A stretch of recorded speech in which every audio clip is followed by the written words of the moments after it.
10,000 7 నుంచి 10,000 ఆదాయం ఒక్కొక్క మహిళ అదనంగా సాధించడం అనేటువంటిది ఇది నిజమైనటువంటి మహిళా సాధికారిత. ఇది మన పూర్వ సంఘ సంస్కర్తల ఆలోచన విధానం ఈనాటి ముఖ్యమంత్రి అమలు చేశారని చెప్పడానికి మీ ద్వారా రాష్ట్ర ప్రజానీకానికి ఆనందం వ్యక్తం చేస్తూ ఉన్నాను.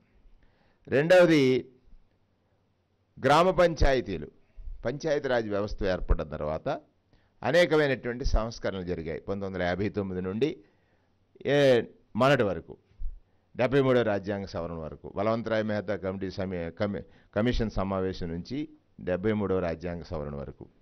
కానీ స్వయం సమృద్ధి జరగలేదనేటువంటి కారణంలో ఇంకొక సంస్కరణ మన రాష్ట్రంలో జరిగింది. అది సెక్రటేరియట్ వ్యవస్థ రూపకల్పన. అంటే ప్రజాస్వామ్య స్ఫూర్తి, ప్రజాస్వామ్య లక్ష్యం, ప్రజాస్వామ్య యొక్క ఆశయం ఏమిటంటే ప్రజలకు నేరుగా, ప్రజలకు దగ్గరగా ప్రభుత్వం ఉండాలని, ఆ ప్రభుత్వ సేవలన్నీ ప్రజలకు అందటం ద్వారా ప్రజలు వారి యొక్క అవసరతలు తీర్చుకొని ఎదగాలనేటువంటి లక్ష్యం.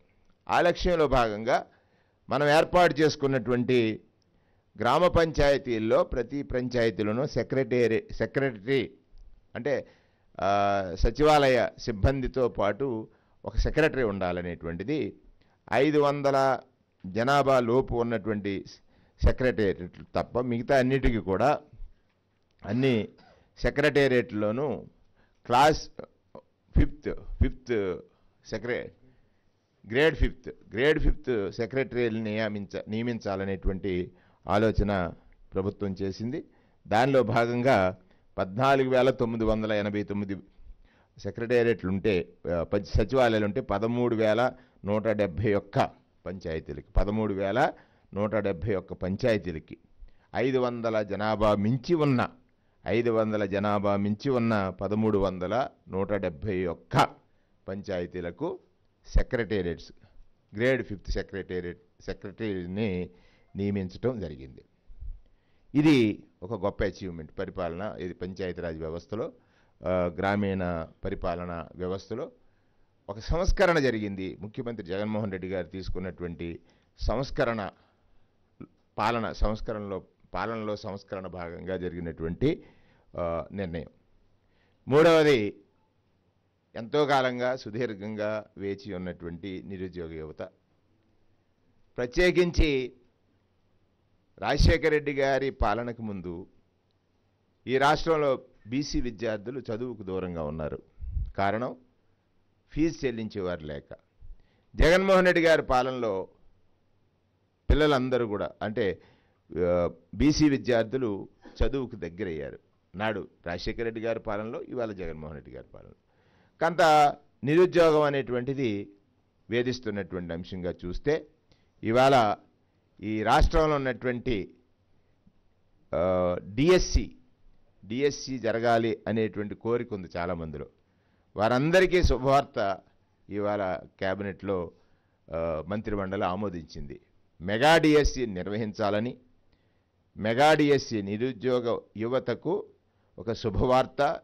మెగా డిఎస్సి రాష్ట్రంలో ఉపాధ్యాయ పోస్టులు భర్తీ చేయాలన్నటువంటి కీలక నిర్ణయానికి మంత్రిమండలి ఆమోదం తెలియజేసింది. డిఎస్సి 2024 ద్వారా రాష్ట్ర వ్యాప్తంగా పాఠశాల విద్యాశాఖ, గిరిజన సంక్షేమ శాఖ, సాంఘిక సంక్షేమ శాఖ, బీసీ సంక్షేమ శాఖ పరిధిలో ఉన్నటువంటి పాఠశాలల్లో 6,100 పోస్టుల భర్తీకి మంత్రిమండలి ఆమోదం తెలియజేసింది. ఇది ఈ రాష్ట్రంలో ఉన్నటువంటి ఎవరైతే ఉపాధ్యాయ వృత్తిని ఫ్యాషన్గా ఎంచుకుని ఉపాధ్యాయ వృత్తిలో ఎంటర్ అవ్వాలనుకున్నారో వారందరికీ కూడా జరిగిన ఒక గొప్ప శుభవార్తగానే మంత్రిమండలి ఈరోజు ఆమోదం తెలియజేసింది.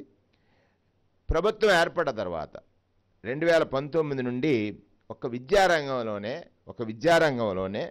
14,219 పోస్టులు ఈ ప్రభుత్వం నియామకం చేసింది. 14,219 పోస్టుల్ని ఈ ప్రభుత్వం నియామకం చేసింది. సబ్జెక్ట్ టీచర్లు కాన్సెప్ట్ దృష్ట్యా ఏర్పడినటువంటి ఖాళీలు 7,761 పోస్టులు దీంట్లో భాగంగా భర్తీ చేసింది ప్రభుత్వం. ఆనాడి గతంలో జరిగినటువంటి దాంట్లో. దీనికి అర్హత 42 ఏళ్ళు, ఎస్సీ ఎస్టీ బీసీలకు ఇంకొక 5 సంవత్సరాలు వయో పరిమితిని సడలింపు ఇవ్వడం జరిగింది. రాష్ట్ర వ్యాప్తంగా 185 సెంటర్లో 15 రోజుల పాటు రాష్ట్ర వ్యాప్తంగా 185 సెంటర్లో 15 రోజుల పాటు పరీక్షలు నిర్వహిస్తాం. 8 రోజులు టెట్ నిర్వహణ.